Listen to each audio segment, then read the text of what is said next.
اپنے مخرج سے تمام صفات کے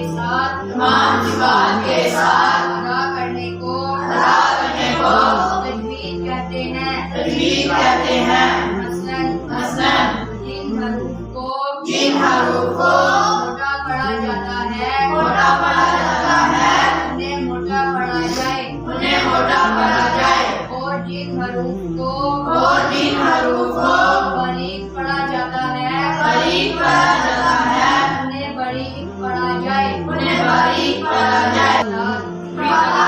جو اعمال اللہ تعالیٰ نے ہم پر فرض کیے ہیں، نماز، روزہ، زکوٰۃ، حج وغیرہ، اور وہ اعمال جن سے اللہ تعالیٰ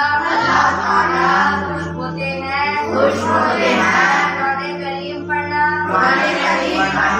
اس کا حفظ کرنا،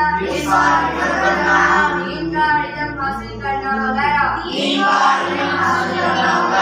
انہیں عبادات کہتے ہیں۔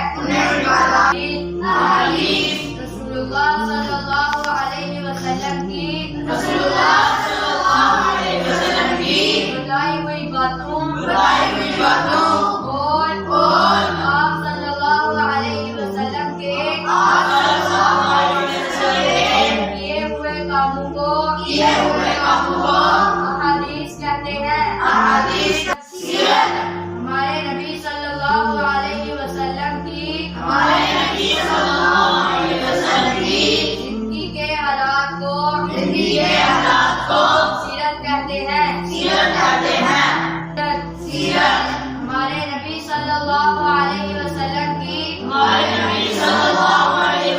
کی زندگی کے حالات کو سیرت کہتے ہیں۔